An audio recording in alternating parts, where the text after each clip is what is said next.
All right, let's jump into it. Do you want to do the intro this time? The welcome to the ancient way? I do it all the time. I think you should do it. No, I really like the way your voice sounds. I know, but okay.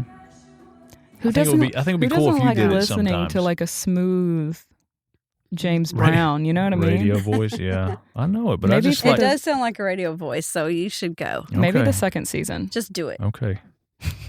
Welcome to the ancient way. I'm James. I'm Marlia.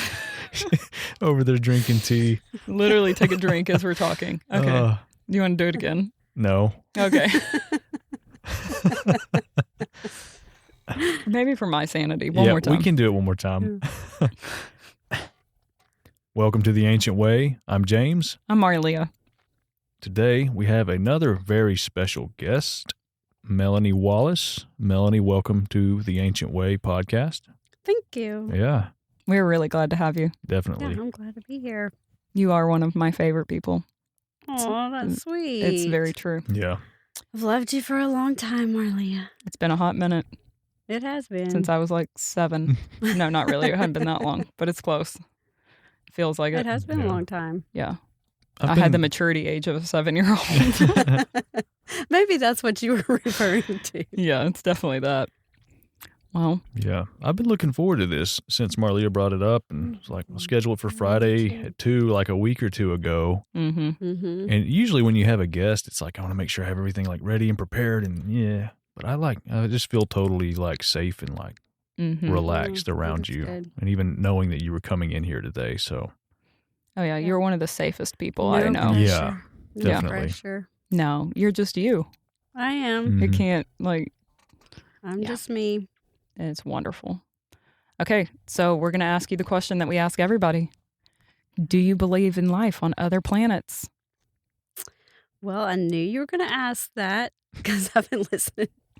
That's good. So, if you would have asked me this question 10 years ago, I would have said, no way, you're crazy. No way.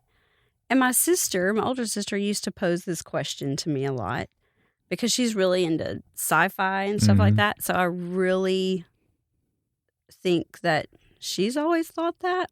She prepped you for this very moment. She did and didn't even know it. And I'd always tell her she was crazy, and try to argue with her.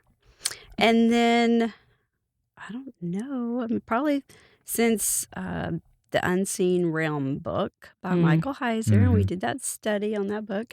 Brilliant book. Really got me to thinking more outside the box, which I think I've always thought outside the box anyway, but this just opened up my mind even more. And so, do I think that there's humans on other planets? Probably not, but I can't say for sure. But I do think that it's highly likely that there are other life forms. I totally agree. Yeah. Mm-hmm. Yeah. What do So you think that's those where life I'm- forms are? Do you think they're gods? Like Elohim, I guess. Elohim's going to be a better statement. Yeah. I do think they could be Elohim. Elohim. Yeah, other spiritual beings. Agreed. Mhm. Yeah. Interesting. It is very Yeah. interesting. Yeah. Well, It the is. unseen realm and even delving into those things, it like thinking outside the box, it reinforces the reality of outside the box. It's like, It oh my does. gosh, like this has been ingrained in like history and culture Yeah. for thousands and thousands of years. Yeah. Yeah. But I think that whole thought process got lost along the way, and especially in the Western world, the Western realm. mhm. Oh, yeah. I think we've lost a lot of that teaching, and reading that book really opened my eyes and then broadened my perspective yeah. about life in general. I'm like, everything, it broadened my perspective. Mhm. Yeah, so Yeah. for those of you that don't know, The Unseen Realm, it's a book by Michael Heiser who really dives into the belief system of the Second Temple period Jew. and how they really see that really the spirit realm and the natural realm are deeply intertwined, and that there really is no separation of spirit beings who took on flesh and came and dwelt amongst us. Yeah. And it's all not only biblically based, but it's historically based. Yeah. And it doesn't change the gospel whatsoever. No. It doesn't change the Bible at all. No. All it does is highlight it enhances deeper realities it. of it and what was going on. Oh yeah. Yeah. I think that book paints a clearer picture because it marries not only the Bible and the history of things of how much God is actually good. Yeah. And how much there was so much more at play than just humans that went bad, because that's not true. The thing that I take away from it the most is how heroic Jesus is and what he did and how intricate and like how much he loves us and the depths, the things that he went through to connect us back to him. That's it is heroic. The thing that I got from it is I really saw how good and loving God is. Because if you are just reading the Old Testament and you're taking everything at face value, you know, of what we were taught growing up most of the time is how angry and mean God is. Yeah. But this... that he was like on this savage rampage to kill off all these people in all of like Jericho and Ai and And my experience with God did not line up with that teaching.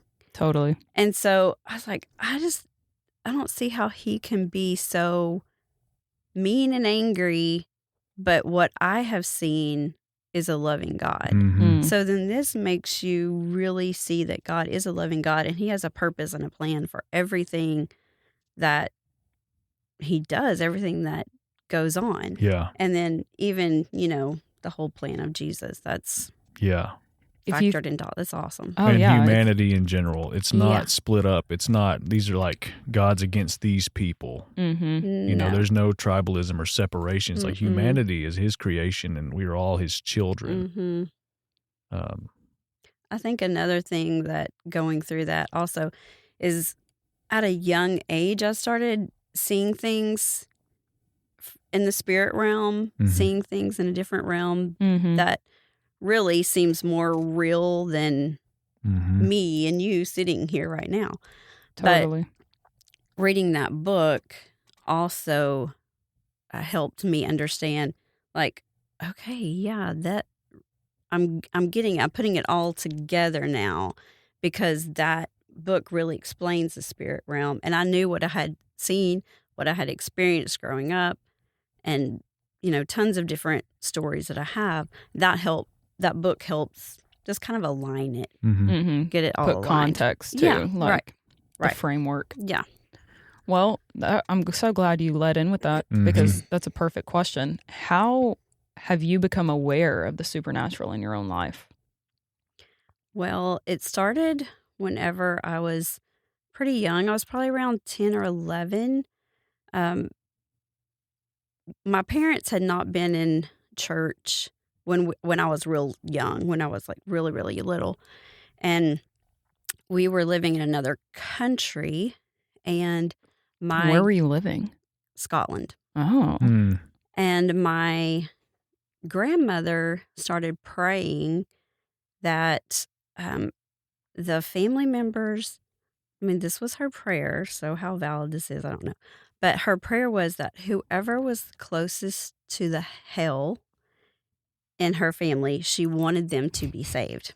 So anyway, That's a sweet grandmother move, though. Yeah. It really is. Yeah. So my family got drawn back to the United States, and we went to church with my grandmother, and then kind of like one by one, we all came to the Lord. Well, then we moved to Texas, and by this time I'm around 10 or 11, and I was in my bedroom one day getting ready for school, and I bent down to get some socks out of one of my drawers, and I looked up. I raised up after I'd gotten the socks out of the drawer. I raised up, and in the mirror, I saw standing behind me an angel. And I had never seen anything like that before. And I just stood there looking in the mirror, looking at this angelic being. And that angelic being was so real. Mm-hmm. I mean, it was not... You saw it with your natural eye. Oh, yeah, I saw it with my natural eye. It was not fuzzy. You know, it wasn't like a photo. It wasn't a vision. It was real. Okay, I'm going to be immature. Was he wearing a diaper with wings?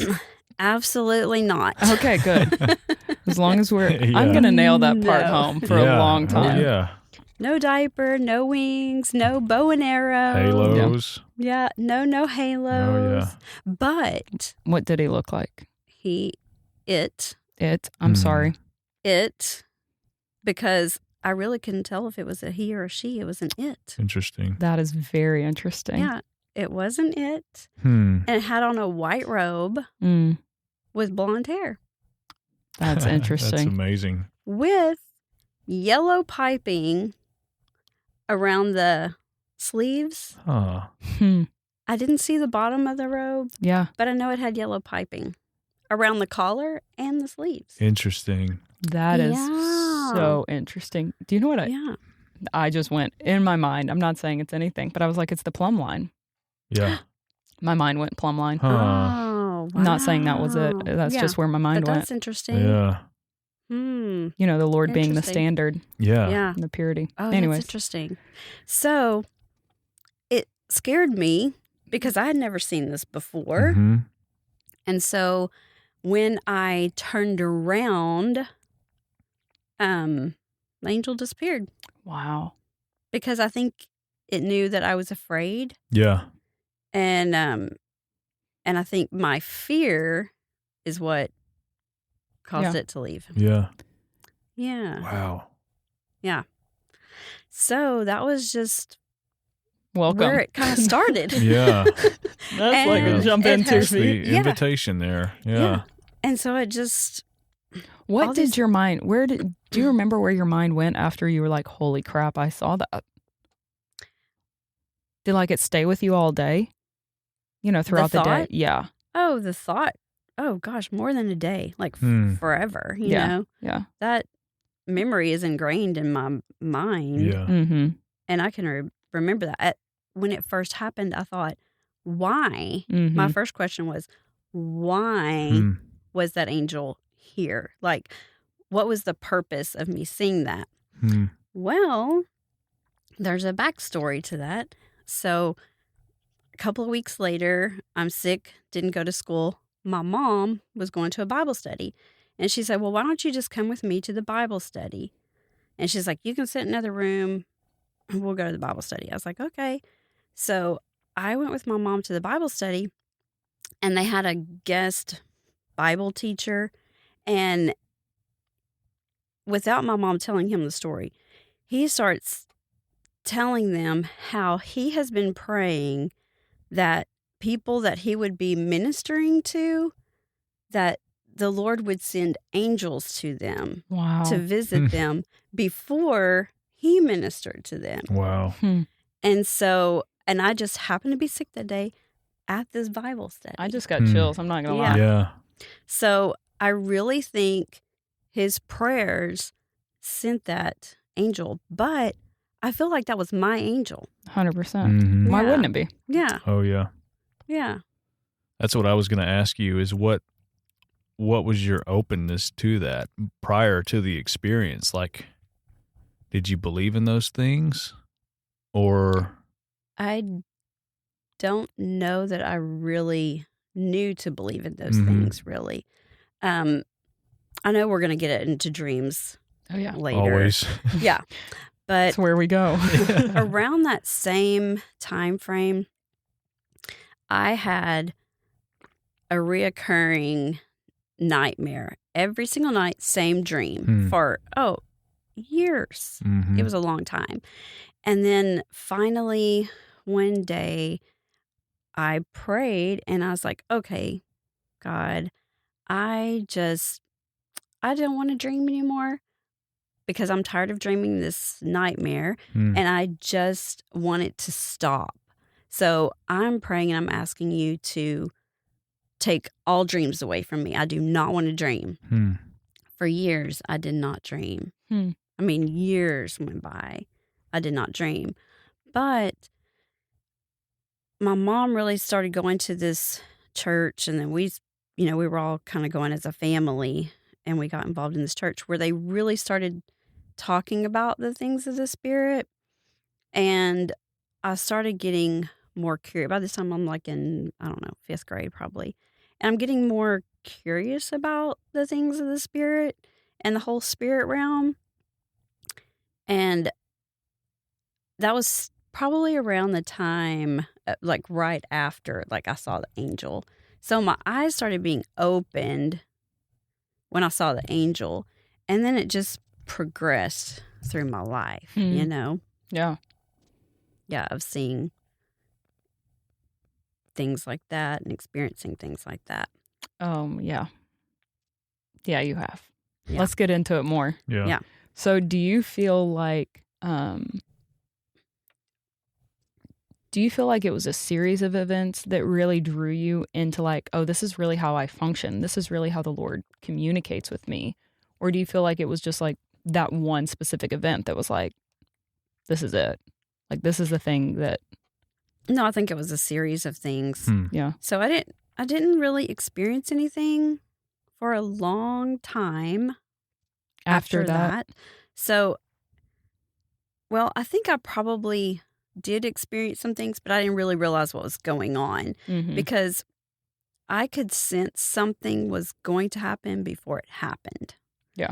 Or I could hear words that would prepare me for like something that was going to happen. I'm like, oh, I already knew that. But I didn't really understand. Like, how did I know? It never clicked into my brain, you know? It's just something internal that's like kind of ingrained in you. Yeah. It was. It was like it was just there. Yeah. You know? I think, you know, like in like the spiritual side of things, people would be like, oh, it was just a premonition. Yes. So it was just like, you know, it was offhanded. Or it was just like intuition, you know? Totally. And I do believe in intuition. Yeah. But I also believe that there's a spiritual aspect to intuition too. They're intertwined. Yeah. And I feel like, you know, I'm kind of a personality junkie too. I like to study personalities. And that is really high on, because they'll talk about being intuitive. And that's really high with me and my personality. So, I mean, I think some of that is at play, but... What is your personality? Well, for the Myers-Briggs, I'm an INFJ. Oh, okay.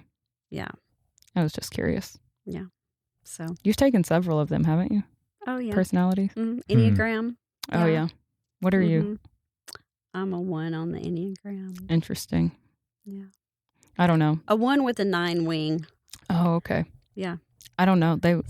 I get tested every time and I'm wrong every time. Every time? Yeah. There's nothing consistent. Could be my bipolar. I'm just kidding. That's a joke. We should clip that one. I know. Yeah. But so I think, you know, just experiencing things through the years, I really started as a teenager being interested in the things of the spirit, you know, and then the spirit world and the spirit realm and spirit language and different things like that. And I was dating a guy and he went to another church and I would tell him some things like I would, you know, experience or things that I believed that were definitely outside the box back in the day, you know? And how old were you? 15, 16 years old. And do you remember that prophetic word I gave you about when you were 16? Oh, never mind. We'll have to revisit that one. You have to, revisit that with me again. Oh, yeah. You have to remind me of that. I was just curious. Yeah. So I was 15, 16. We can talk about that later. Okay. Please revisit. Well, he was going to another church. So he started talking about me to his pastors and asked them questions and stuff. But they were all telling him I was demonic. Wow. Oh, So, yeah. Yeah, for I didn't sure. realize that. Yeah. And then the church that I was going to then, the pastor really started moving into the things of the Spirit. Like, he had just really started moving in that vein, but he still had the core of his being was the old religious. Yeah. But he was also very curious, so that sparked some things in me too. And he was starting to operate in a few of those things at the church. And so the church that the guy that I was dating that he was going to, they were totally against the church that I was going to. And I was sitting in that meeting that one night, and they were talking about how demonic, we were and some of those things. So anyway, those were, I eventually was like, well, I cannot date you. I cannot be in a relationship with you because, and we dated for like a couple of years. Oh, wow. And I was like, I can't date you. We can't continue a relationship because we believe nothing alike. And I know that this is more real than our relationship is real. Oh, yeah. So anyway, it set me on a different course to really understand and grasp, like, what do I believe and why do I believe what I believe? Because I was going off to college and I didn't really want to go off to college, but my mom's like, no, you are going to go to school. You're not going to stay home. Like, you need to become an independent person. And I liked being at home with my mom. Of course. But she made things a little bit easier for me. But she's like, no, you're going to become independent. And really, that was the best thing she could have done for me, because that's when I really started searching for out who I am. Like, who am I? What do I believe? Yeah. And what does God have for me? What is my relationship with the Lord? And that's where I started truly building. I had a great foundation, but that's where I started building my own relationship with Christ. So when you started to have these experiences and things started to click for you, and things started to come in alignment, and when you like drew the line in the sand, right, where you're like, I'm actually not going to give way to that.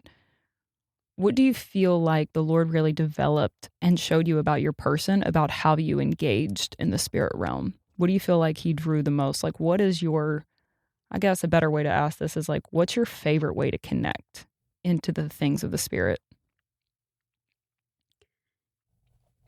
Any way God wants to communicate to me is my favorite way.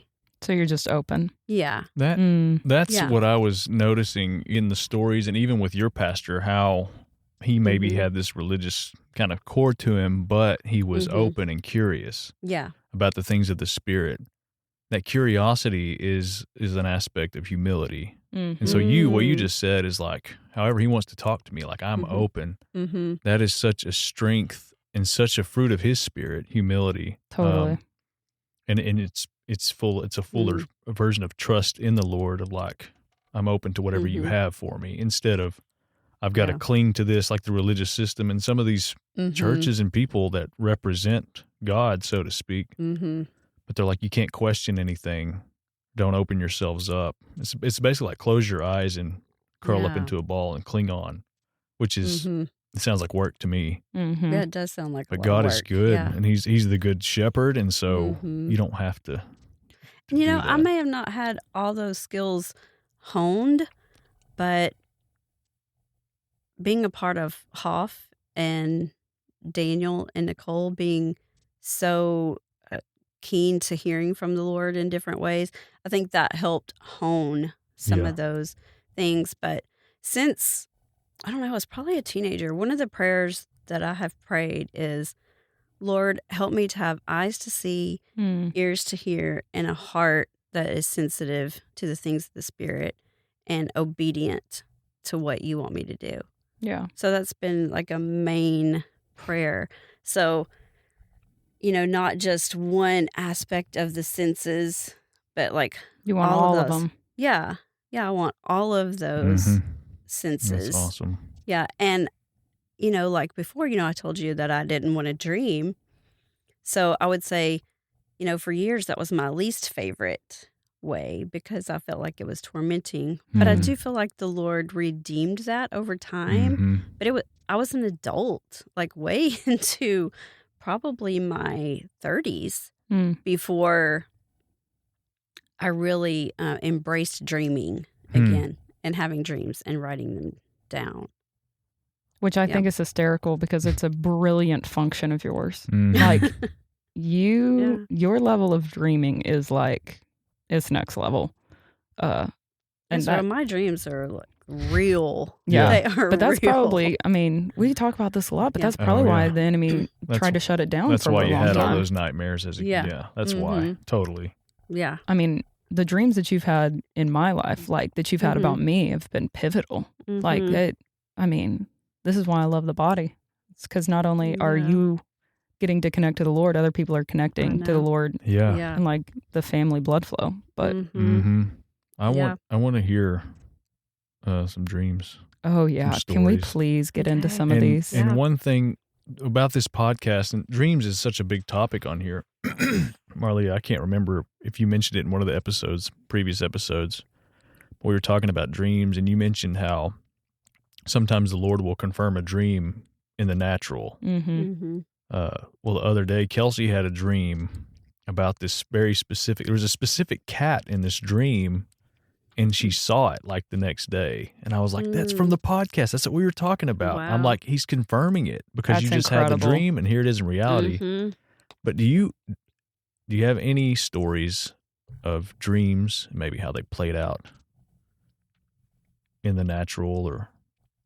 Well, I have a dream that I probably had about 17, 18 years ago. I totally did not understand this dream at all. It's very long, so I'm not going to go into it because it was very detailed. And I would probably, because I don't have it with me, I don't want to misconstrue the facts. But I had a dream that long ago about China and their relationship with America. And I mean, it's like 2 or 3 pages long of things that I have written down. Wow. And I did not understand. It did not make sense to me then. I kept asking people, I'm like, does this make sense to y'all? And they're like, we don't understand this dream. We do not, that doesn't even correlate right now. But, so I just sat on it, and every once in a while I'd go back and read it. And today I can see that playing out. And it all had to do with, I do remember being in a shopping mall. So it had to do with things, items that we buy as Americans. And China was there.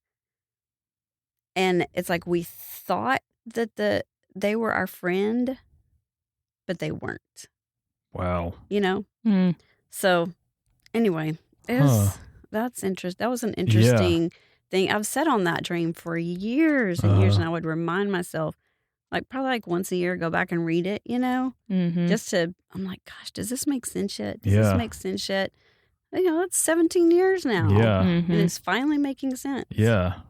Wow. Yeah. Well, it's like the fact that you've been tossing it around all this time, you held on to it. Yeah. Like, what is this? Yeah. And I wrote it down because it was so detailed. Yeah. Wow. Yeah. But there's not very many. Every once in a while I'll have a dream, about current events or things like that. But most of the time it has to do with people. Yeah. Like the dream I just recently had about Marlia. And then some crazy dreams that I have and experiences, not just dreams, experiences are from relatives that have passed on and already, they died. Yeah. Can you go into some of those? Are you comfortable in going into those? Okay. Yeah. Because I love them. Yeah. So there's one of my favorites is with my great grandmother. But I think it's because she was like one of my favorite people. Also, I think it's my favorite, and I didn't know her. Yeah. I mean, seriously, this. I've never heard these. I'm like, Okay. You should sit on the edge of your seat. Yeah, though. I am on the edge Everybody of my seat. needs to actually move right now. So I dreamed that, but it, like, again, like I almost feel I don't feel like it's a dream. I feel like it really happened. So I think it did. Yeah. I really do. I think that it did too. to some degree, you'll dream about, like, in your subconscious will process. And then I think there are some things that are, you were asleep, but by golly, you experienced it. Yeah. So I was in my dining room at the table, and my great grandmother showed up. And she's like, well, hey, Melanie, how are you doing? And I was like, hey, Mama, what are you doing here? And she's like, well, they let me leave and come to give you a message. And that's interesting because they all come to give me a message. Yeah. And I was like, well, what do you have to tell me? She's like, I'm telling you now. Everything is about love. Everything. She said, everything you do, everything in this life, I'm telling you, it's all about love. Do not forget that. Everything is about love. That's how important it is. And I was like, okay, Mama, okay. And I was like, well, I want you to meet my husband and my son. And she's like, okay. So I introduced them, and she's like, I'm here to tell y'all it's all about love. And then I was like, okay, we got it, Mama. And she's like, no, it is all about love. And I'm like, okay. So that really resonates with me because anytime there's conflict, that I'm having with someone or something's going on, I'm constantly hearing that in my head. I'm hearing her in my head tell me, nope, it's all about love. It's all about love. Yeah. Like, don't get offended and don't hold resentment. Don't become bitter, which, it's very hard sometimes, but I'm constantly hearing her message in my head. So that sticks with me, hearing it. Yeah. That's something you can fall back on in anything. Oh, yeah. Anything. It's like, what matters? Yeah. It's the what net. else matters? It's the net that will always catch you. It's like, no, it's always about love. It's always about love. Like, That's no the matter purpose. what. Yeah. No matter what. And it's love always about love. Yeah. Love isn't manipulative. No, it's not. like love will not seek its own. Yeah. So it will cover any wrong. Yeah. That's true. Yeah. That's why you choose not to be offended, is because you're like, they didn't know what they were doing. Yeah. I mean, or even the urgency of life, situations, circumstances, anything, sickness. It's like none of that matters, really. Yeah. Hearing that, that's what it is. That does bring you back to the cross. 100%. Forgive them because they don't know what they're doing. That is absolute love. Wow. That is absolute love. Yeah. I hear that a lot in my head as I'm going through different things in life, and everything is about love. And whenever I would tell her, oh, I got it, she'd be like, no, it is all about love. So anytime I'm going through something in life, or there's conflict, or there's betrayal, then I'm constantly hearing her. In my flesh, at that point, I sometimes don't want to walk in love. Yeah. I'm feeling all the feels and the hurt, anger, all the things that go along with just our flesh and our feelings.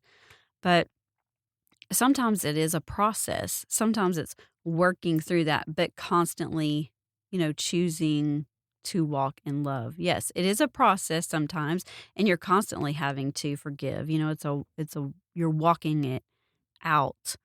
But the thing is that you're trying to always stay in the vein of love and walk in love, even as you're walking through the process. And sometimes that doesn't look pretty. Oh, yeah. Process is messy sometimes. Yeah, you're choosing love despite what it feels like. Yeah. Or despite what the circumstance feels like. Right. I think the hardest one I could see for people is like what you were saying about betrayal. Like when you're in the face of betrayal, much like the Lord, you know, he was betrayed by Judas, a dude that rolled with him for 3 years. Yeah. And walked in signs and wonders. But it's like in the face of betrayal, not ignoring the pain. Because I don't think that that's what love is. You don't ignore the things. You look at it and you face it. But then you choose to cover, like you choose to forgive, and you actually choose to bless them. And I think sometimes you can interrupt me if you think otherwise, but like, I think sometimes when you bless somebody, it looks like praying the way that you would want somebody to pray for you. That's a good explanation. Yeah. So if somebody betrayed you, it's like, Lord, I pray that this person would just awaken to their true person because they didn't do this out of maliciousness. They did this because they didn't have any other resources. They don't know another way. Will you show them another way? Will you show them your way?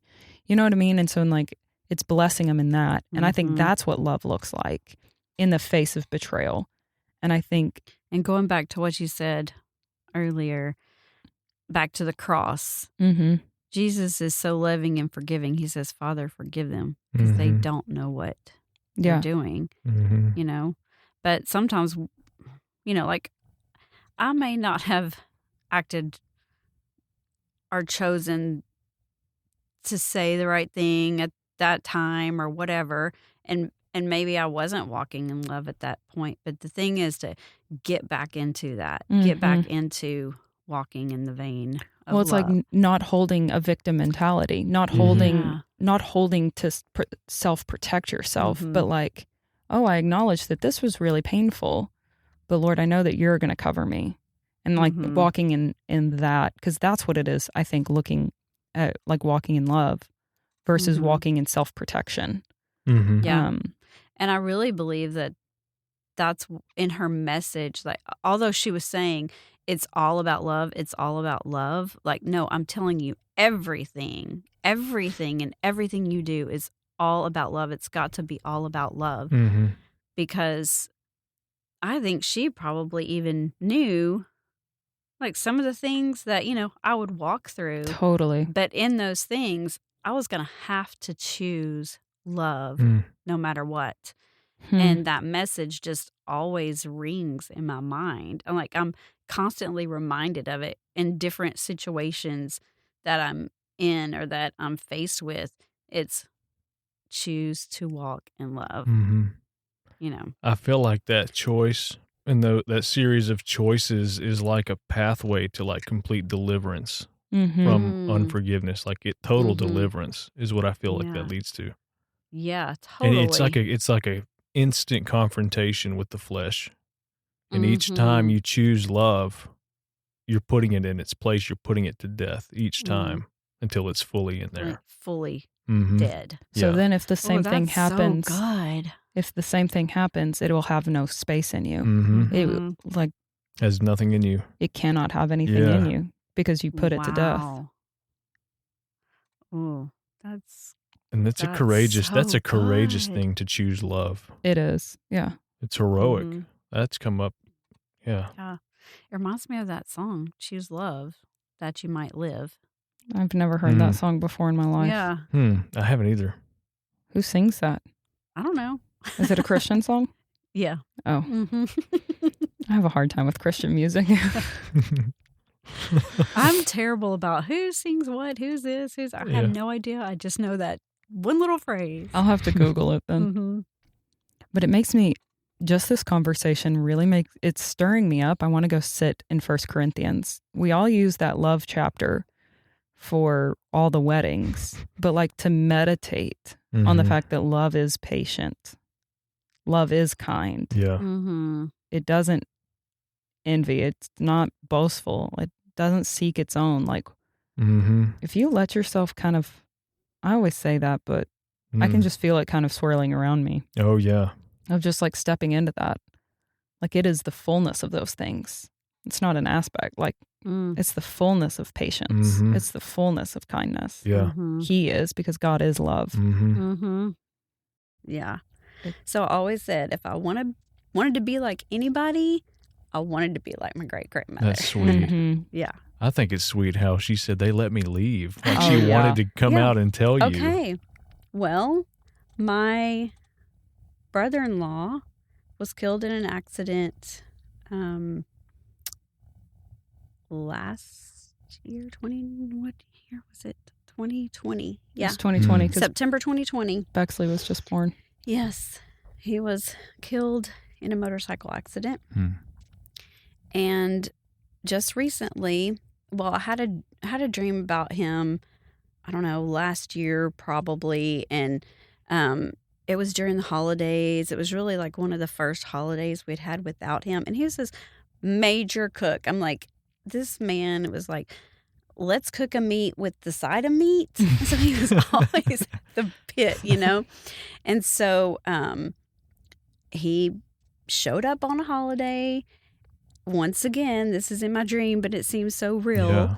And I said these same words, what are you doing here? I was like, they let you come?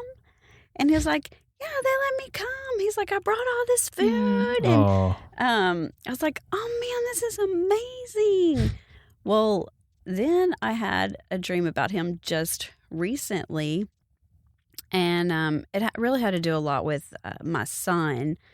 But because they had a deep connection. they have very, very close relationship, a deep connection. They were on the same wavelength a lot of times. You know, they had a very similar spirit about them. Yeah.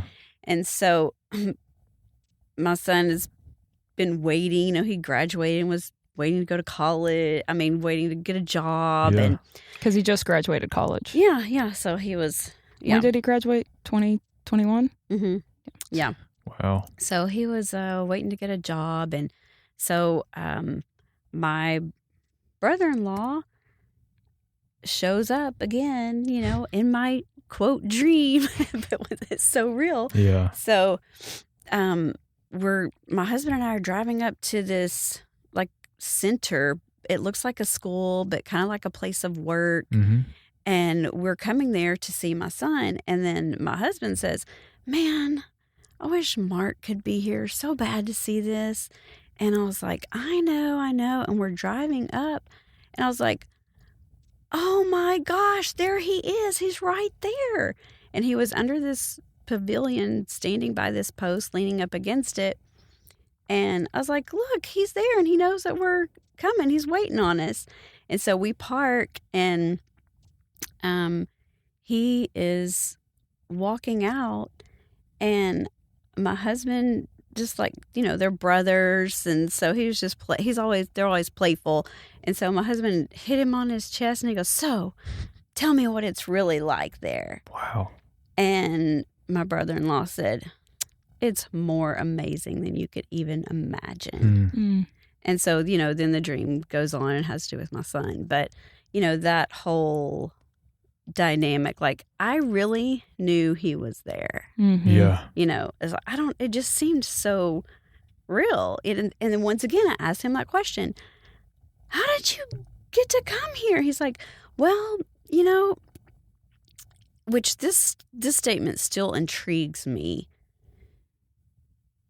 But maybe we can get into that later. Yeah. But anyway, he said, yeah, God knew that I was concerned about Caleb. And I was just, you know, worried for him. I feel like, you know, he was going through some things, and like I just wanted to check on him. And God said, yeah, go ahead.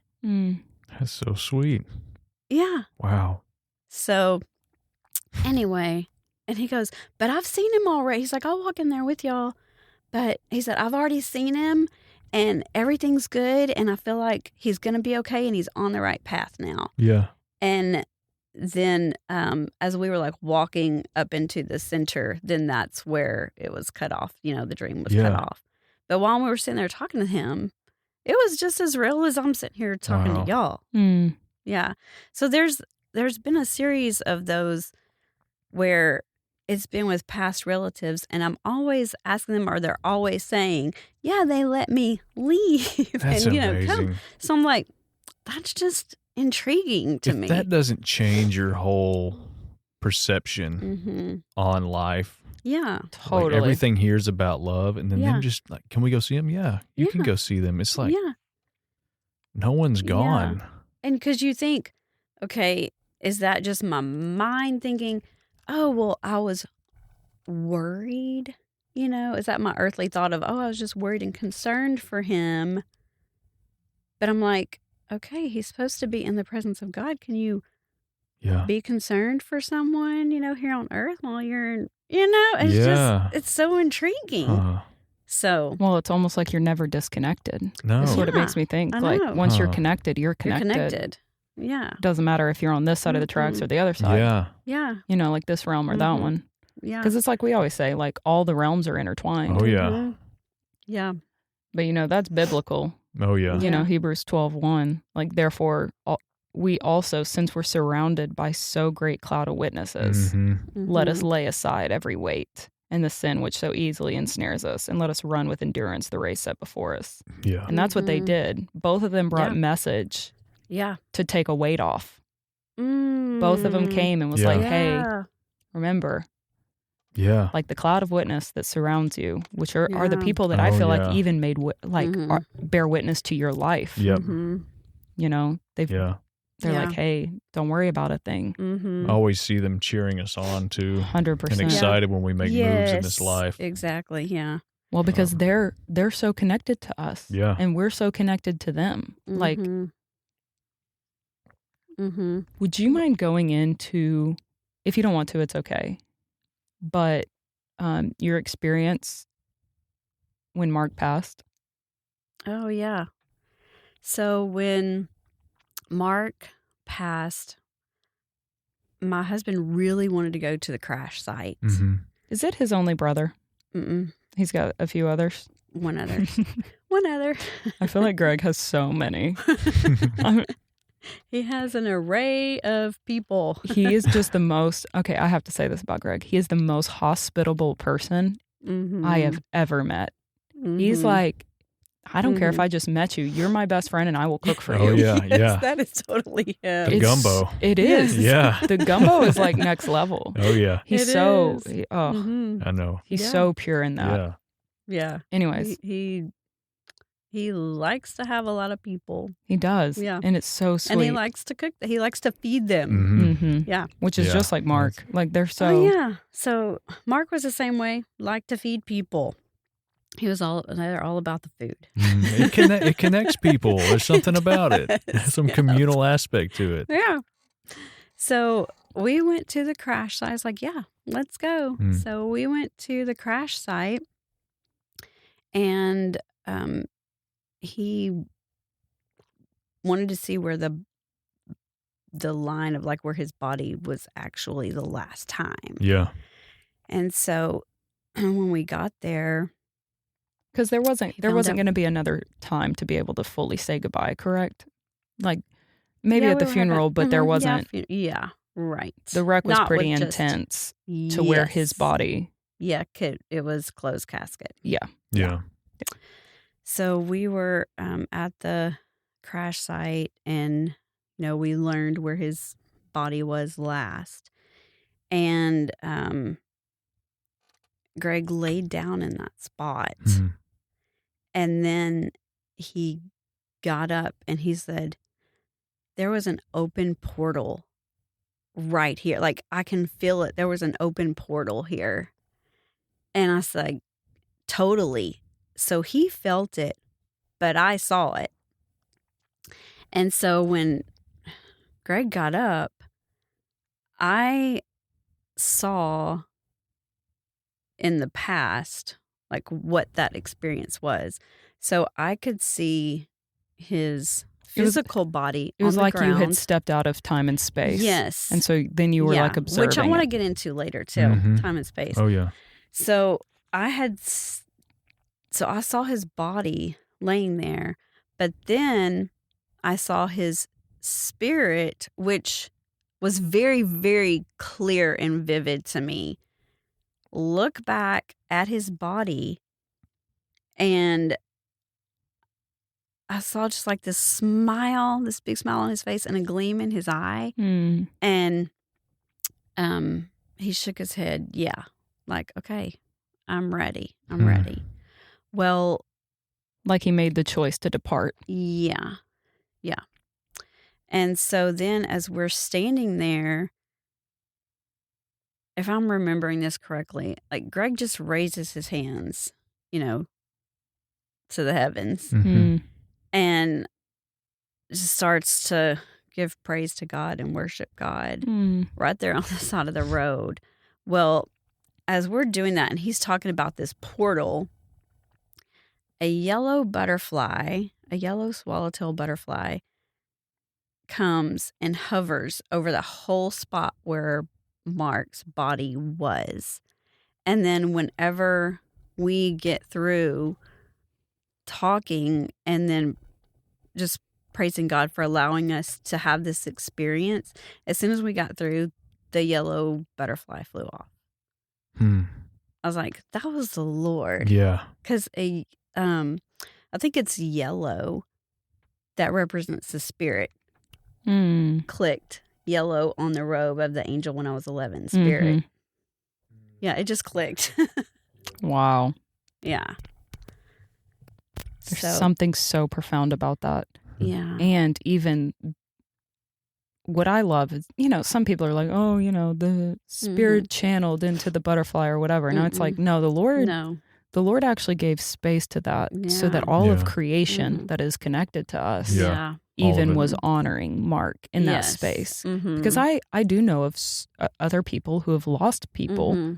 And then whether it's a ladybug or a butterfly or, they're a dragonfly or a hornet, like there are these things that will always make them make an appearance. And I think it's just because everything's so intertwined that it's like, hey, remember, I haven't gone anywhere. Yeah. Even like transformative nature of a butterfly, it's still the same thing. Yeah. Just a different form, Just a but different it's still form. there. It's still, It's true. And talking about that too, you know how everybody has their own smell, like body oils and stuff? Oh, yeah. Well, there's been times where I was just going through a really tough time in my life, and I could smell one of my family members who has it was my grandfather, and he had a very distinct smell. What did he smell like? Very distinct. Farmer. Oh. Yeah. Yeah, sweaty farmer. Yeah. Sweaty farmer. Oh, yeah. Yeah. And he just had this distinct smell. And whenever I was going through this hard time, I was really, really struggling. I was in my early 20s. And whenever I would have a really tough day, I could smell him in my car. I was like, okay. And let me say this right now. I do not believe in conjuring up the dead. Yeah. Oh, yeah. Communicating with, all the dead spirit. No, I do not believe in that. You don't initiate, but they come to you. Yeah, I did not. And I did not ask for all of these experiences. I've never asked for them to come. Yeah. They've just come to me. Totally. So, anyway, they just came to me. Yeah. I think that's the purest form of the spirit, though. Yeah. Is like when you create space, like when you're just open, like the Lord brings the message that you need. Yeah. Whether that's asleep, you've created space, or, you had a really hard day and you probably were just being in your car and then you have that smell. It's like the Lord knows what we need to kind of recenter ourselves. Yeah. Yeah. And so it will manifest how we need it. And he allows others to participate in it as well on both sides of the tracks. I like the way you said that. Yeah.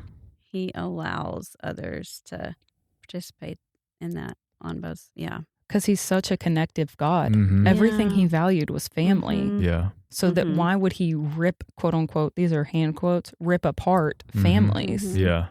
There's no separation. He's all about there is family. He's all about it. He's not ripping them apart. He's all about family. There's so much more going on at play.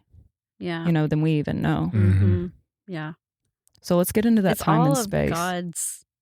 God's realm. Oh, yeah. Yeah. Because one thing that when I was going through all this and thinking about all these experiences, I was referred back to Luke 17, where Jesus was asked by all the religious leaders, when will God's kingdom come, And then he's saying God's kingdom realm is already expanding inside of you. So it's all like it's here. Oh, yeah. In us. God's kingdom realm, if you're a believer, and if you belong to Jesus, you believe Jesus, then that's in, like, Jesus is in you, and God's kingdom realm is expanding. Yeah. It doesn't say that it's completed. It says it's expanding. Yeah, and it's closer than you think. And for him to say that to the Pharisees who were like sitting there pointing fingers at him, for him to say it to them. Oh. Yeah. Yeah. That is so profound. So what was the next question? Sorry. Oh my gosh, I had to read time that. And space. Well, yeah, I want to get back to that, but then you said what you said. Okay, go ahead. Let's stay on it. I need to go back. I need to go back. Okay. No, because I love that. Luke 17:20. Jesus replied, I'm reading it straight out of the Passion Translation. Do it. God's kingdom does not come simply by obeying principles or waiting for signs. Yes. I love that. That's my favorite part. Yeah. Yeah. The kingdom is not discovered in one place or another, for God's kingdom realm is already expanding within you. Like, isn't that awesome? I love that. Yeah. Like, you don't have to I love the whole obeying principles thing. Oh, I know it. Like, it's not about any kind of rule or regulation. It's not about performance. No. Which I struggled with for so many years. Well, I think that's what I feel like the religious system teaches you, is just how to perform. Yeah. How to perform on the monkey wheel or the mouse wheel. Definitely. Hamster wheel, or waiting for signs. To me, that's like sitting on your hands. That's like not cultivating what's around you. Yeah. And like, because that's just not, this may not be popular, but a lot of people think, oh, that's what revival is. They're waiting for the signs. Oh, now we're in revival because we see the signs. Not according to that scripture. Yeah. Oh, yeah. Well, it's like, you're empowered. Yeah. Revival is not a thing to chase after. It's a thing that's already within you. Yeah. It's a thing that's expanding within you and coming alive. I think revival is just like an awakening within your own person to more of what the Lord has already paid for. Yeah. Yeah. But, okay, let's get into the time. I'm really strong right now. Yeah, I do too. Yeah. Yeah. It's very good. Yeah. You want to get into the time and space? Sure. Okay. Yeah. What are your thoughts on us living within the time and space right now? Oh, gosh, I don't know that I've... Like, what does that mean to you? What does living in time and space mean to you? I think time and space, I've come to believe are like they're fluid. What does that look like? Well, I think that we can transcend time and space. Oh, yeah. If I've never really, I probably wouldn't have thought that. Yeah. Like I said, 10 years ago, I probably wouldn't have thought that, but. So you mean to say, what I hear you saying is that in this linear time frame, we can actually step out of this linear time frame that we're living in. So like you could actually step out into the realm and actually observe something that had already happened, which was Mark. Which you did. Yeah. I mean, so you did. Yeah, so I did. It's like if God is outside of time and space and he's in us and us in him, does he allow us to transverse time and space in the way, through him? Yeah. Well, that's what I think of, like, if the kingdom is expanding, right, and the kingdom of God is at hand, then the ability to stay, which I think the kingdom of God manifests as you're present. Like as you get into the present moment and you're not dwelling in the past or dwelling on the future, if being in the present moment takes you to the past, that's different than you living from the past. Yeah. Yeah. You know, that's what I think of in time and space. And it's like you actually step into the reality of heaven. That's true. Where there's nothing bound, you know, there's no limitation. I think I'm more aware of the space transcending through that than I am time. But I hadn't put, you know, a whole lot of thought into what you were just saying about, so when that happened with Mark and I saw that, then instead of like just seeing it in the spirit, like I could have stepped out of my current time and seen what was happening in that time. I hadn't really thought about in that moment. Yeah, I hadn't thought about that, but that's, I definitely could see that. I mean, it's a little expanding if you let yourself kind of think about it. It is. I'm not saying it's a definite. Yeah. I feel like there are both sides of it. You can visit it in the right, in the correct way out of love, which is what you did. But then there's also, you know, there's a fallen way of doing it. And I don't know, like I've experienced issues with myself that I was trapped in, and it went all the way back to a root in my childhood. And I've had times where I'll like literally go back in time in that very moment and forgive someone, and it releases that unforgiveness all the way up to this point. It redeems all that time. Yes. Oh, yeah. But for me personally, it's like I go all the way back to that moment, and I'm sitting in that desk, in that chair, and I'm like looking at the teacher and forgiving him in that moment. But yeah. You know, it makes me think of a study. Yeah, it's good. There was a study that was done. I'll find it, hopefully. But it was 2004. They had a group of people pray on a list of people. So they were just given names. So say you were given like 6 names. James, you were given 6 names. I was given 6 names. That's hypothetical. That wasn't the actual study. But that's what they did. Well, the people that they prayed for, whoever was given the names, they didn't know who these people were. They were just like, pray for these names. Well, the people that they prayed for were a select group of people that were in the hospital in 1994. Every single person, and they like did a random study, right? So they took like a group of people that were in the hospital and just divided them all up. Well, all the people that literally got selected to be prayed for, 90% of them had recovered. Yeah. Okay, so when were the people given the names again? 2004. 10 years So later. 10 years later. But they didn't know that. Wow. They didn't know that. And so one of the hypotheses was, can your prayers in today's time affect what happens in the past?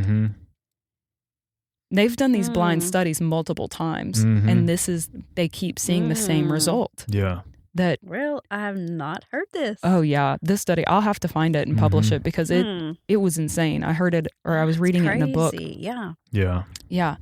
But it's like, again, we can transcend. I mean, if you believe the blind study. So just because even like your person praying for yourself when you're 7, what if you are actually breaking yourself out of something when you were 7 that you didn't even know? Yeah. You know what I mean? Like, I don't know. That's a whole nother story. Oh yeah. Well, I had a dream about that. A dream where I did something, and then I was like, I feel like that was someone physically somewhere else. And then you were like, what if that was someone like a long time ago? Yeah. And then that made me think, like, what if that was like my grandmother? What if I rescued my grandmother from out of this car wreck? And it just opens up the whole realm of possibility for it, and how much a connection that you have now affects everything. That's all connected. It's all connected. We said earlier. Yeah. Okay, well, that makes me think of that one story I told you about the picture on, well, I'll just tell it. Oh yeah, tell it, because I need refreshing. So we had this picture. Once again, it's about the relatives. I love it. You are Me such too. a family person, Mel. I am. You really are, though. I am. Like, family is number one. Yeah. So my husband's mom, she passed away like a year after we had been married. We had this little wallet-sized picture of her on the dresser in our bedroom. And our son was a baby, and he was laying on the bed, but he had just gotten to where he could talk a little bit. And he called out her name, like her grandmother name of what all the other grandkids called her, Gran. He's like, Gran. And I looked at him and I was like, wait, what did you just say? And he said, Gran, that's Gran. And so I called Greg in there. I was like, he just said Gran, and he pointed to your mom. And so we were standing there. I was like, how do you know her? Like, how do you know who that is? And I can't remember if we asked him, like, did you see her in heaven? Or if he said in heaven. Mm-hmm. I can't remember. So it's like, whichever way, he knew her in heaven before he ever was here. Yeah. He recognized her. Yeah. Yeah. Wow. Well, isn't that Yeah. beautiful? Oh, yeah. We can go into that We one. can. We've went into a little bit of that before. Yeah. Like, were you actually connected in heaven before you actually manifested on this realm? Well, I wouldn't have thought that before, but with that particular statement, I was like, yeah, I think he knew her. You know? Wow. Yeah. I feel that. You can feel that with even people that you meet. It's like, I've always known you. Well, because whenever she was in the hospital and I used to go visit her every day, like right before she died, she told me that I was pregnant. I was like, no, I'm not pregnant. She goes, no, you're pregnant. I'm like, no, I'm not pregnant. Well, I mean, we didn't have Caleb until years later because I went through a lot of infertility, you know, but then we had Caleb. So it's like she, I think, saw that I was going to be pregnant, you know, and have him. It's crazy stuff. It's almost like her just saying, like, you're a mother. Yeah. Yeah. Even, I mean, that in and of itself speaks something that is not as it is. Oh, yeah. I mean, that's the scripture in Hebrews. She did that to Greg's cousin, too. Like, she walked in the hospital, and literally our sons are 2 weeks apart. No way. Yeah. That's incredible. Yeah. Man. So let's talk about, well, no, you go ahead. No, I want you to go. Yeah. Well, the question that was like the one that seems super far-fetched. Oh, yeah. It has to do with space, really. So it kind of ties in. Whenever I was a teenager,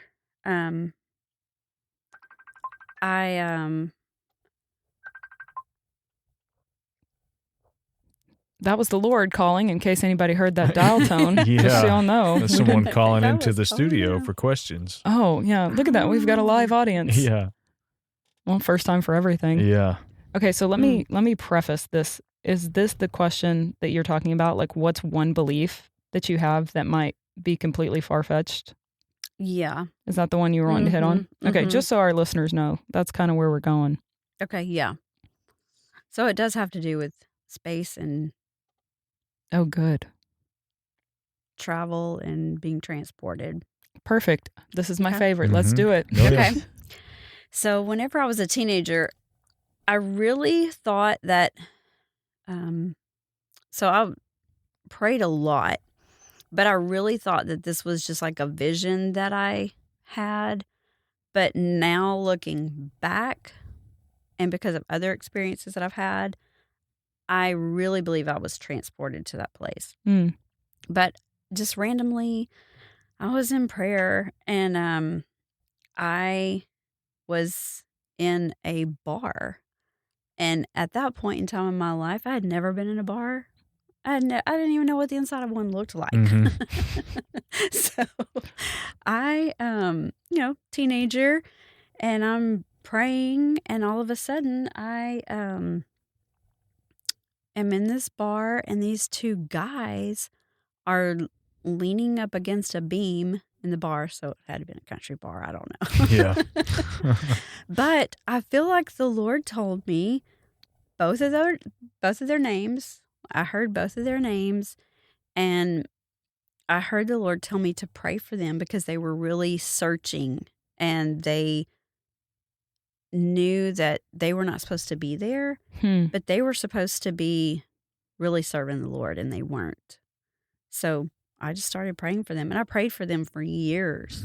Wow. Until finally the Lord just, released them from my heart. And I thought at some point in time, like, I might meet them sometime. I don't know, If not on this side, then maybe the other side. Yeah, exactly. Yeah. So years later, I'm in a hotel, and I am asleep, thinking I'm asleep. But then I have this experience, and I wake up from the experience, which this experience happened the whole night. And so I was kind of blown away by it because it seemed so real. And I'm like, I know that happened beyond a shadow of a doubt. I know that happened. So I called my mom, and I was like, do you think this can really happen? And she said, yeah, sounds like it really did happen.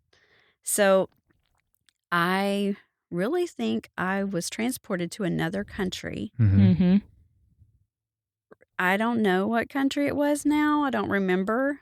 I probably have it written down somewhere in one of my thousands of journals. Yeah. But I was transported to a family's home in another country, and I was ministering to them. They were going through some major family issues, and I think they were kind of in danger too. So I was just with them, and I was ministering to them, and I prayed for them, and I left. But it was like an all-night journey. Yeah. Yeah. Wow. So, but it was not a dream. I know beyond a shadow of a doubt it was not a dream. Like, I was actually there. Yeah. So I felt like I was transported because I've always been fascinated with Philip in the Bible in Acts. Oh, yes. Acts 8. Yeah. And where it says Philip was transported, that's like one of my favorite scriptures in the Bible, because I just found that so interesting. I was like, he could be transported, like he could just be lifted from one place and then show up in another place. Jump between time and space. Yeah. I mean, if it's in the Bible, it sounds like it's doable. Oh, yeah. And that was in the New Testament, not the Old Testament. Right. I know. Yeah. You know, I think that those experiences, I feel, might be difficult for people to accept if you haven't had one until you have one. And then you're like, I don't know another way to explain it, but it was. Like. Yeah. I'm sure, a lot of people can explain it away as, that was just a dream and you just feel like it's real. No. Like when you know that you know. Real. Yeah. It's like a rock that you just, you can try and talk me out of it, but this sucker is solid. Like, and when especially when it becomes a part of you, it's like, no, that's real. Yeah. Regardless of what you call it, it's real. Yeah. Well, it's like when you really function, like when you function and how the Lord has created you to function, it causes you to come alive. And it doesn't matter if you're doing it in a trance or translation or the middle of a day, because that's what you do in your person already. Yeah. True. You minister to families. And it's as if you're trusted. It's as if your heart is trusted to do those things. Oh, yeah. To be translated or to transverse time and space because you're trusted with it. And you weren't seeking. This is what I feel like is massively different, is if you're seeking to have experiences to validate the fact that you feel unvalued or like that you feel unlovable, like there may be times that you make experiences up. Yeah. Or whatever. Yeah. But in this case, that's not your person. Like you don't do that. Your person is solid. You didn't even I mean, I doubt that you went and told everybody in the front of your church all these things that happened before you, like, never. That's Most just different people fruit. have never even heard these stories. Yeah. It's just different even fruit. people in my own family haven't even heard a lot of these stories. Mhm. Yeah. You know? But it's like, because I feel like we should normalize these conversations Yeah. and normalize these Yeah. experiences. Yeah. Because these aren't like for the special. They're not for the elite. No. They're for people who are just yielded, Mhm. Yeah. who want to connect to the Lord and want to release the goodness of God Yeah. anywhere. Yeah. It doesn't matter if it's in a trance. It doesn't matter if you're in Russia. It doesn't matter if, Mhm. like, it just is. Yeah. You're looking to sow seeds. And it's And- all about love. It's all. It literally comes back it's to it. all about love. And could you imagine if those two guys in the bar, wherever they are, what if they're like, Did you see that lady standing there? You don't know the experience. You don't. What they were experiencing. Yeah, that's true. I don't know if I've ever told I know I've told one other person this story, but I had something very similar happen to me. I was like in that halfway awake, halfway asleep stage. And when you know that you're fading, but then I know that I was somewhere else, like I got yanked up and I was in a bar and I was in Russia. Oh, wow. And I saw a girl, she had a line of Coke sitting in front of her. And I looked at her and I said, "Get out, and get out now." And she looks looks at me, looks at the Coke, and she walks out the door. And then I'm asleep. Yeah. Wow. Like, I've got chills like now. Yeah, but I not to be like, oh yeah, look at what Marlia did. Yeah. And for a long time I was like, Lord, what the heck? What was that? Yeah. Yeah. And I literally, and maybe one day I'll know exactly what happened, but I really felt like I saved her. Like I got her out of something. Yeah. In such a pivotal moment. Yeah. Yeah. And I'm not, Yeah. I mean, I don't know, but Oh yeah. it was so profound for me. Yeah. Like it was something within me that was just like, not only does the Lord love me enough to send me on a mission, because I'm that way. I'm like totally like, I should have been 007. Yeah. You know what I mean? Oh, like, yeah. I'm like, let's go on a mission. Mission Impossible. I mean, literally, I'm like, let's go. Yeah. Yeah. But that he loved her enough to send me. Mm-hmm. You know what I mean? Like, I would have wanted somebody sent for me. Like, to get me, which he did. He did that for me. He actually sent a really good friend of mine that had a dream that was like, hey, you actually just gave something that, or she said, you gave birth to something that's trying to kill you. Yeah. And I knew in that moment, I was like, oh, snap, I got to get out of what I just put myself in. Yeah. So if he's going to do that for me, I want to do that for somebody else. Yeah. But yeah, it's all connection. It is. It is. And how much everybody in the world is fully connected. Yeah. And I'll probably go back to this 1,000 times on the podcast, but it's the Acts 2. Like he poured his spirit out on all flesh. Yes. Every single person is actually walking around connected. We're all integrated by love. Yeah. Love has integrated all of us. Yeah. It's the fabric of our being. So, yeah. Anyways, I just want to say something, because a lot of the stories that I have are all good. The ones that I've talked about already and so far, they've all been good stories that were uplifting, to me personally. Yeah. But I have had experiences where I have seen the dark side and the dark side of things. And I just want to encourage people listening that if you have seen the dark side of things, then don't allow that to keep you from experiencing the spirit realm as a whole, because there is more to the spirit realm than just seeing the dark side and the dark side of things, because there's always the light and the good side of things, and that overpowers the dark side. The light always, overtakes the darkness. Can you share a story that you feel like could resonate? Experiencing the darkness? Well, there's many of those too, but just not being afraid. my mom and dad used to live on this road, and it was a pretty dark road. When they first moved on there, it wasn't, but then there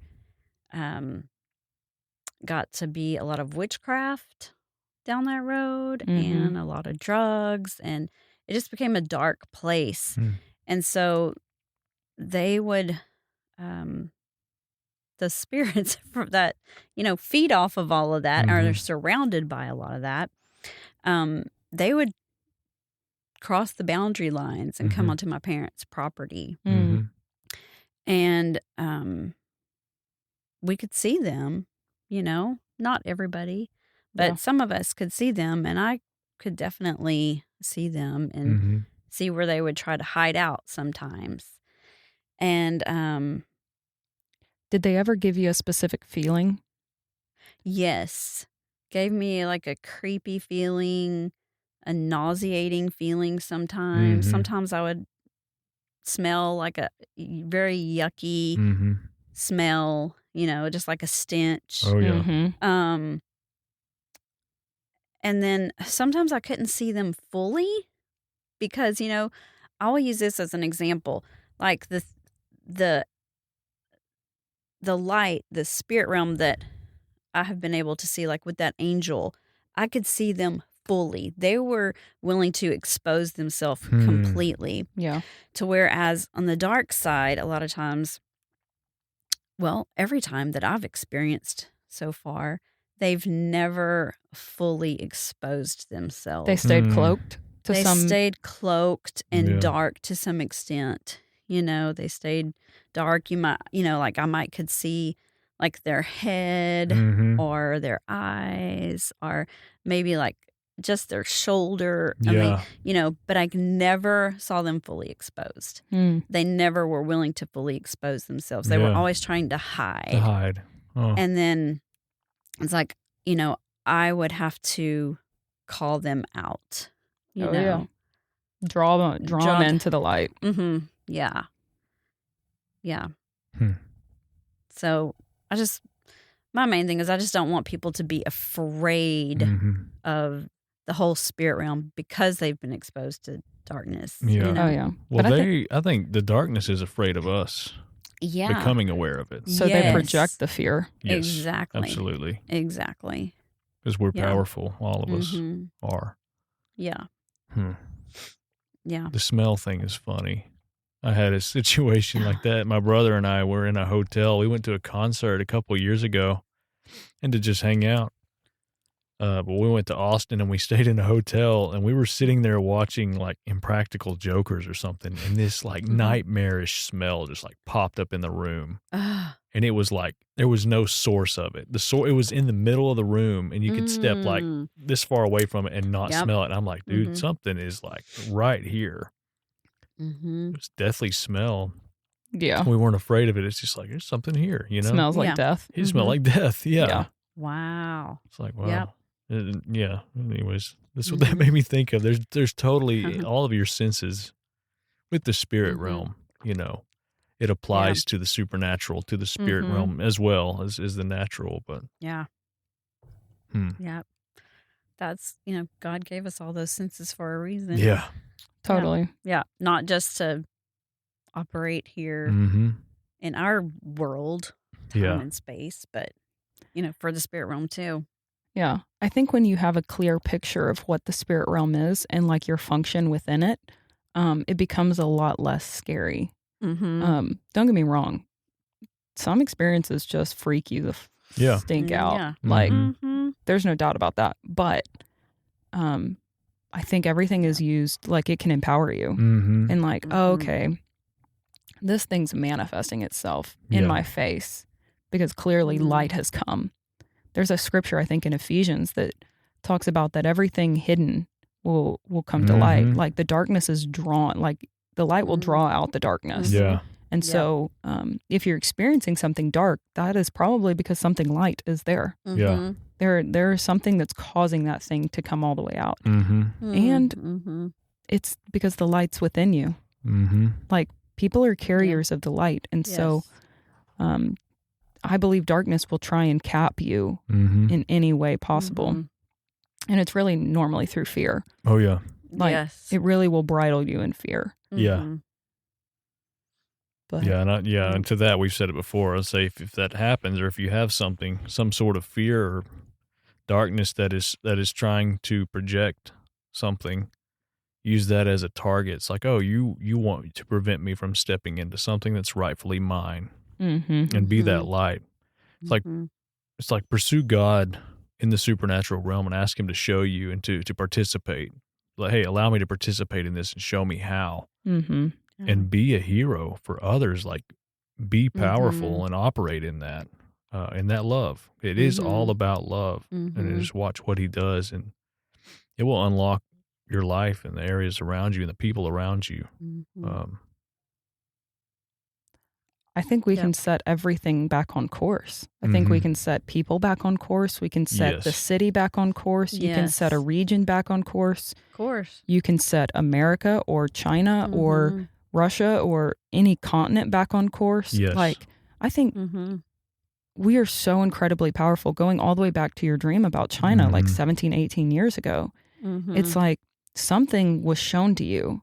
It's because you actually have the power to implement it. Yeah. Like, the power of prayer and intercession is unmatched. Like, we carry so much weight. And when we're entrusted with that is because we can actually intercede, because we have a bat to hit there. Yeah. Like, we can hit on something. We can partner with something. Partner with the Lord to break something. It's just profound when you know your function and know what actually causes you to tick. Oh, yeah. Yeah. You know? I mean, you are clearly an avid dreamer and an avid seer. And it's beautiful because, I mean, you've unlocked me, which I'm so incredibly grateful for. Okay, so I want to kind of circle back real quick. Sure. What is the weirdest story that you have that you're willing to share? I think all my stories are weird. You know, everybody says that, but I just like them all. I know it. I think all of them are weird. Yeah, we don't have that problem. No. There are no weird stories with... No, you know, just... Yeah, for sure. I think some people feel it's like... Yeah. Okay, how about this? What's a story that really... an experience you had that really pulled your own cap back that you haven't shared yet, that was like, oh, I'm unlimited here? Really, I feel like it was the story that I did share about being transported. That still blows my mind. Yeah. And I still think, man, I kind of want that to happen again. Yeah. You know? You really want to flow in that. If you did that on a daily basis, would that light you up? Daily, I'd probably be overwhelmed. Touche. I know. Let's say, you know, I could probably do that once a week. Yeah. I'm limiting myself. I realize people would that. benefit from it. Yeah. I know. Yeah. Okay, so you don't want to benefit that many people? Let's turn this into a... I'm totally kidding. No, I'm limiting the amount of people that I am willing to affect. Could you imagine if everybody did that, though? Like everybody went and saved a person a night. Like, what? I know. It's incredible. The whole world saving one another and reinforcing it. That's connection. Okay, I hope I don't get this story wrong. But talking about saving people, okay, so one of my nephews, he would just cry so much at night.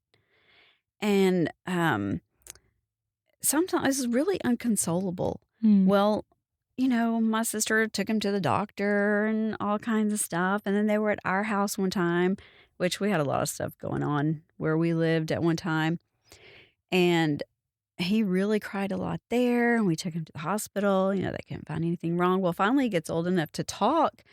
And he's talking about how every night he goes and he fights on top of their house, my sister and brother-in-law's house, on top of their house with the angel Michael to fight the bad guys. Oh, my God. Every night. Oh, my gosh. I know. Wow. Yeah. I don't even have anything No, to say that's to that. weird. That one, I'm like, okay, that is like surprising. That's incredible. Yeah. And how old is he when he starts telling us this story? We're telling y'all this story? Oh, like just starting to talk. So he was a kid when he was Wow. fighting these things. Yes. Wow. Yeah, he was a What does baby, that basically. say? He's like 2, Oh my gosh. you know? That's incredible. What does that say about Yeah. children? No kidding. Yeah. Mm-hmm. Wow. Yeah. And he has, God. the big guy, the big angel fighting For Yeah. with real. him. Well, I'm sitting Like here an as a parent archangel. thinking Yeah. like, hey, be quiet. What are you Uh-huh. doing? Like, what's the problem? And then they're Yeah. up there fighting something, maybe even protecting Yeah. us. Like, what? Exactly. Gosh. Yeah. Oh, yeah. That's a kind of, paradigm shift there. that kind of blows your mind, It does. doesn't it? Oh, yeah. Mm-hmm. Yeah. Golly, Yeah. that's beautiful though. Yeah, it is. Mm-hmm. It'll make you think Yeah. twice. Or So it's like, kids, it starts so early. Kids are seers, Oh, Yeah. They're fresh from heaven, so Yep. they're even more sensitive. And it's us as adults and parents that, hinder it or Mhm. squelch it sometimes Yeah. because we don't realize, we don't see, we don't know. Yeah. We're you trying know? to put our frame of context on them Uh-huh. versus letting them Yes. have their own. Exactly. Yeah. Mm-hmm. Man, Yeah. that just makes me, I mean, Mhm. literally that stirs me up where I'm like, Yeah. Lord, give me eyes to see what's happening with my daughter. Oh, yeah. Like, let Mhm. me really see Oh, that yeah. thing. There's a quote that I kept in my office forever, and I still have it because I want to hang it back up one day. But it says, "Children are not things to be molded, but people to be unfolded." It's Absolutely. brilliant. I love that quote. Absolutely. Which Yeah. I feel like that, I feel like that's what real humanity is Mhm. that we're all unraveling. Yeah. Mhm. We're all, children are being Mm. unfolded to their, like they're growing up into something. Whereas I feel Mhm. like us currently adults are being unraveled Yeah. to Mm. really stand into who we are. It's Mhm. like Mhm. there really is this. Okay, this is going to be weird, and I hope I can explain what I saw. But I literally saw one day, I was just driving down the road, and it was like this thing just opened up to me that everybody has been on their own journey to come into this very moment, time, and space. Like this, like the experiences that you've had all the way through is to lead you Mhm. into this very moment collectively and us Mhm. collectively together. And I feel that about like the children. They're like growing up Mhm. because we're all going to have this collective moment within Mhm. time and space that's going to allow us, like all of us are going to have to be unraveled and the children are going to have to be all like functioning fully. Yeah. And it's like, not to be like the whole Armageddon thing, because I don't think that's what it is, but Yeah. to be like everybody a full beacon of light. Mm-hmm. To really, I think there is a moment in time that all darkness will be displaced. Yeah. You know what I mean? I Like, fully believe that's where it's Mhm. headed. And look at where it started. Mm. We're here through lineage that goes all the way back to the beginning. mhm. Yeah. And it is coming full circle. And Yeah. it's like as we Mhm. become unlocked, imagine raising children and Mhm. allowing them to Mm. unfold. Yes. And it just like a snowball effect. Totally. Mhm. But We we're all were- being unraveled together. Yes. You know what I mean? Oh, Like, yeah. all the experiences that you've had led you up into this very moment. Mhm. It doesn't matter Mhm. that, And we share them. yeah, it doesn't matter that I'm Mhm. 33. That's not what it is. Yeah, It's not absolutely. that age doesn't matter. I It's agree. like we're all manifesting in this very moment together Mm-hmm. for Mhm. something very profound Yeah. in this Mhm. very moment. Mhm. I don't know. I hope I articulated that well, Mhm. No, but that's good. I was just seeing like everybody's Mhm. actually accumulated into this one point Yeah. together, Mhm. everybody's own Mhm. experiences. Mm-hmm. And like I had to go through my own experiences to get me to this moment. Yeah. You had to go through your Mhm. own experiences to get you into this very moment. Mm-hmm. And not that anybody's as better or Yeah. it just was what our person Mm-hmm. actually chose, I think, before we Yeah. were sent down here. Enter- We chose Mhm. to walk through these I things. think so. Yeah. Yeah. Wow. I love that topic Yeah. too. That's Anyways. awesome too. That's like a whole other. I That's just a had a whole thought and thing. I lost it because I was thinking about it. Bring it back, I'm James. trying to. But you went way out there with it, and I was going into it, about the unraveling. Sorry. Yeah. Yeah, I don't remember. Mel started it. Everyone, what happened. Well, I think one thing that lined up with me was about of us all being on our own journey and having our own story. No one's better or has more or less than anyone else. It's like we all show up just at different sporadic times, but we are all connected and we all are unique, and like our authority, the things that we overcome and walk through. I don't know. We have it. We can share it. It's all connected. Yeah. But the theme of this week that you brought up was going back to childhood. Is like what lit you up as a child? What was like your heart like back then? Those things are never meant to be snuffed out or like to be grown over. It's like those things are meant to develop as you grow. It's like you bring those things with you. That's been a theme this week that I've spoken about with other people. But yeah, it's like your childhood it's meant to continue to unfold. And we typically allow things to squander that. Yeah, there's no such thing as quit acting like a child. No. Those things develop and grow with you. They should be enhanced. The curiosity, the creativity, the innovation that all children carry. And that's unraveling. That's the unraveling. Yeah, and nothing's limited in it. That's good. Sorry, we digress. No, that's good. Anything else you got, Mel? No, I think that's it. I so appreciate it. It was a lot. Yeah. It was, but it was so good. Yeah, it was. I used to be afraid to tell people these stories. And, Greg would Greg's just out there. He's going to say whatever comes to his mind. Yeah. And he's going to tell people these experiences. And I was like, don't tell people. They're going to think we're crazy. There's something to it, though, because I think many other people have these stories and are afraid to talk about it. So when you do, it's like, no, there's something to it. I think it triggers something. Normal, it opens people. It unravels people. There you go. Yeah. It unravels people. This is what the Ancient Way podcast is doing. I want us with every single person to unravel somebody just a little bit more. Yeah. Yeah. Unravel them, unfold them. Yeah. Yeah. Expand them. Yeah. Oh, yeah. That's scripture. I'm going to have to go back in that in Luke 17:20.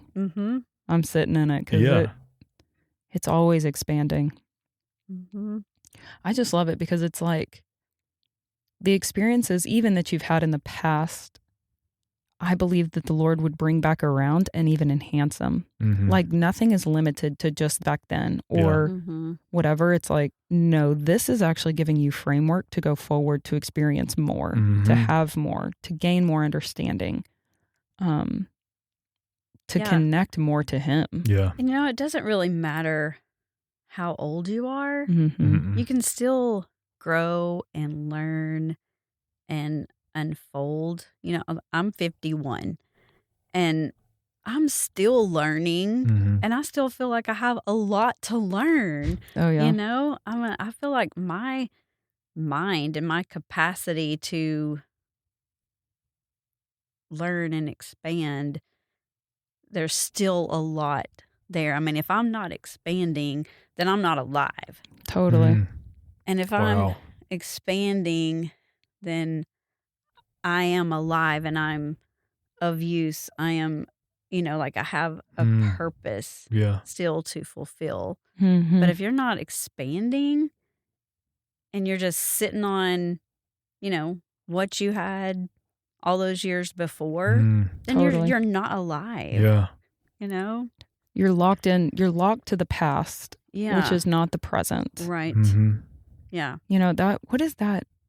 Okay, so Kung Fu Panda used to be my favorite movie, but there's a little turtle that I was obsessed with. And he said, I'm totally going to butcher it now, of course. Something along the lines of like, the past is yesterday,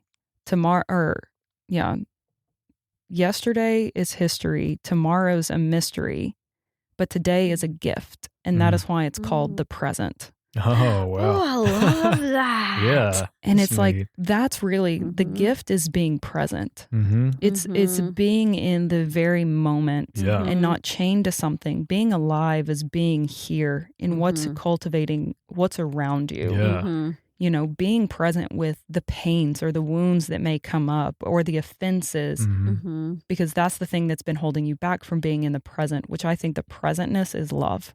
Like, Yeah. when you're present, you can love somebody. Yeah. If you're in the future or in the past, you're very much locked on yourself. Yeah. Yeah. But you can give, you can flow when you're in the moment. Oh, yeah.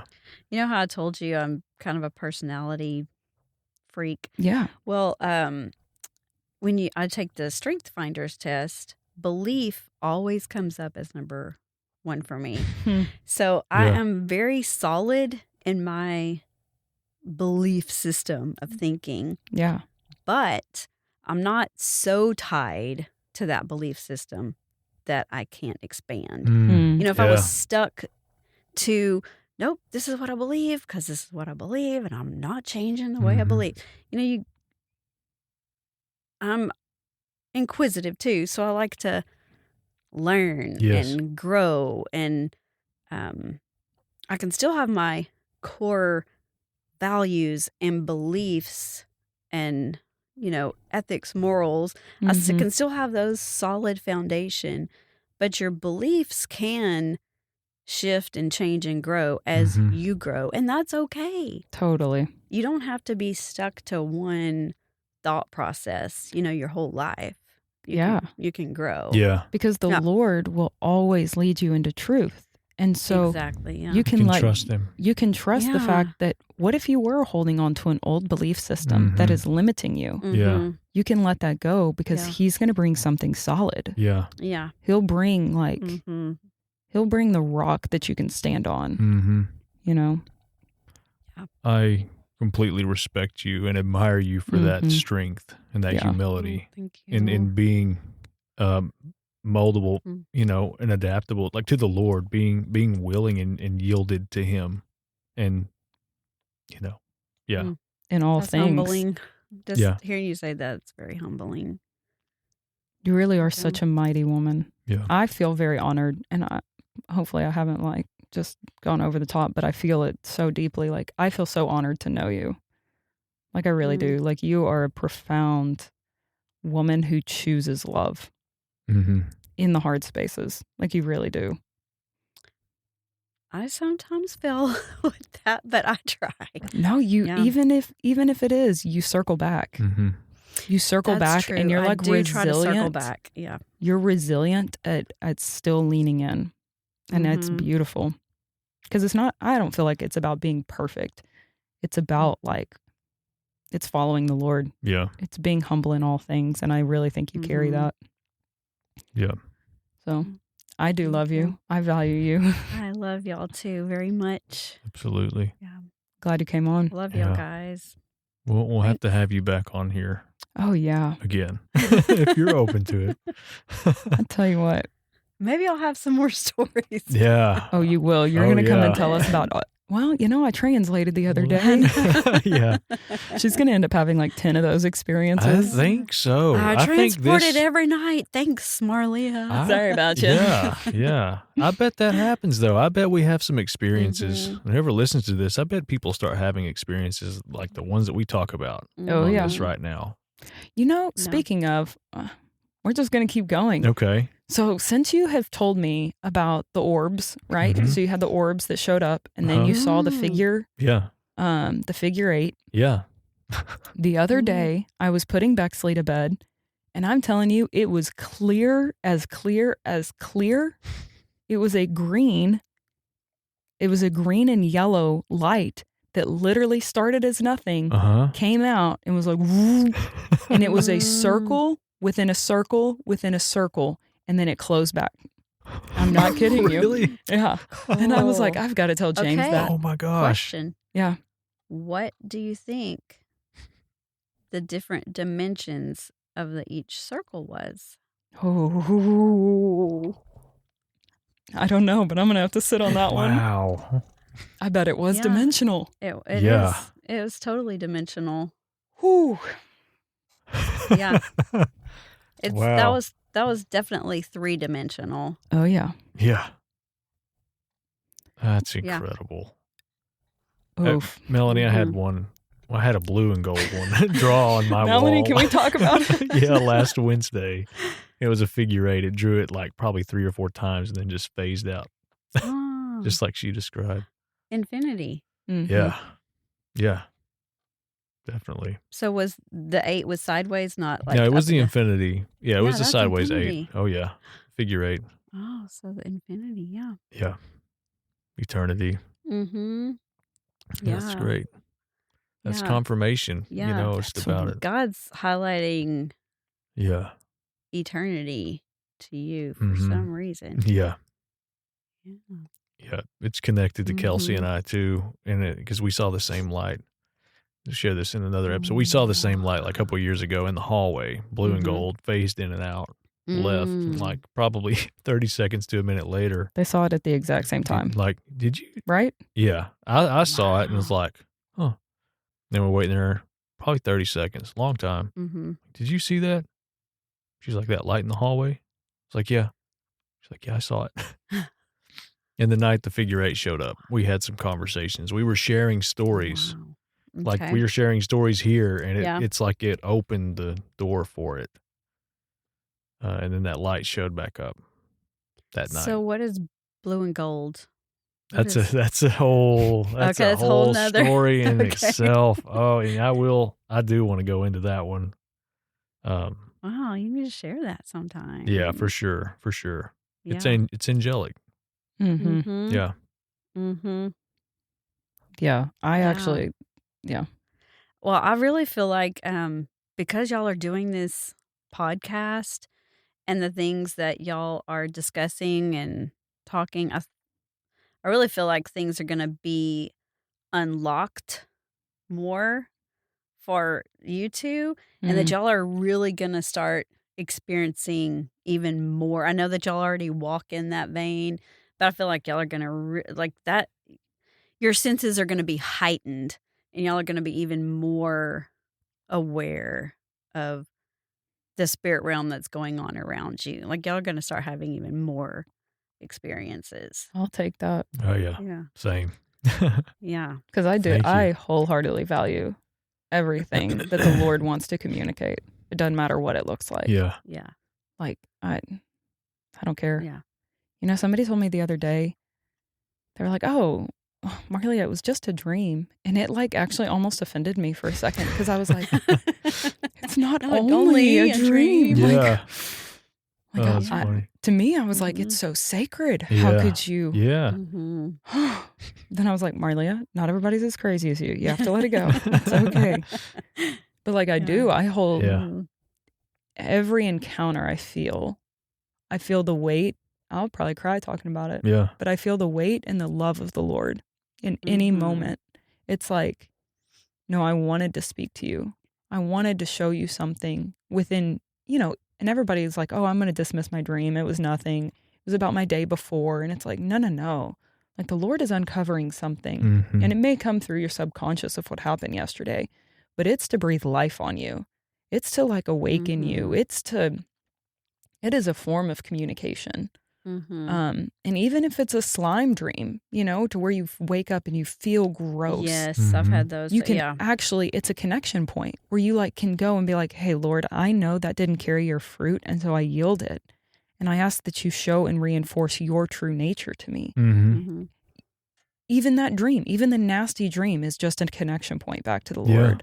Yeah. And so anyways, that's why I like deeply love. I love dreams. I love prophetic words. It's I like, don't know how y'all felt growing up, or I think y'all feel different now, but I don't know how y'all felt growing up. But for me growing up, and even as, you know, an adult, my whole life, I just felt like I just want to be normal. I just want to, you know, fade in the background, and I just don't want to be noticed. I just want to be normal, you know?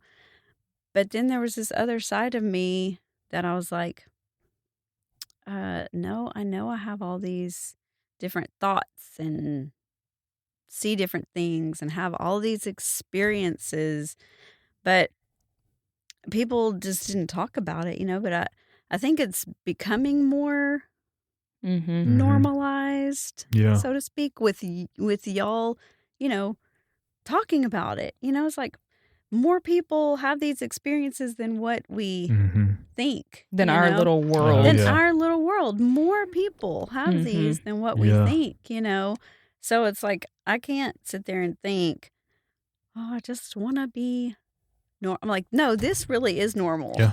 This is normal. This is normal. Absolutely. This is normal. Yeah. This is what normal looks like. I mean, we should be tapping into all of this, Yeah. Every single person should. But for most of my life, I felt so awkward, Yeah. Like I didn't want to share a lot of these things, Yeah. It's like that unraveling. It goes back to that. Yeah. And here we are talking about it, having all of these individual stories and experiences. And now we're sitting here talking about it. Bringing it to the collective. Yep. Yeah. Just because I really feel like I have felt this for most of my life, but I always felt alone. Like I felt alone in things. And so I feel like when you share a story, it's like, oh, I'm not alone. Yeah. I'm not the only one that has these bizarre encounters. I'm not the only one who feels like something else is missing, And it's like, oh, yeah, because I'm supposed to be functioning as a real supernatural human being. Yeah. God is so good. Oh, yeah. Oh, he just brings all of this. Yeah, I feel like we're moving into a different era of time. Yeah. I like that. Oh, yeah. A different era of time. Oh, yeah. Of things in the spirit. Like, I just really think we're going to really start seeing more and experiencing more. I love that. It's awesome. The new era. That's amazing. Yeah. Yeah. Because of Mel, I'm definitely dubbing that. Like, I'm going to tell everybody. Yeah. We're moving into a different Melanie era. said, therefore we are. Yeah. Thus said Melanie. Don't different say era. That. No, don't say that. Via the Lord. Yeah. Just, yeah. Melanie said. The Lord said it first. Yeah. But, yeah. For sure. All right. You're welcome back anytime. Yeah, absolutely. Thank y'all so much for having me. It was fun. Thank you for being here. Yeah, it was fun.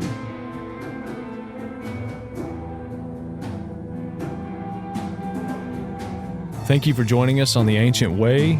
If you like this episode and would like to hear more, drop us a like, share with your friends, your family. If you have any feedback for us, feel free to email us at theancientwaypodcast@gmail.com. Once again, thank you so much for listening to us.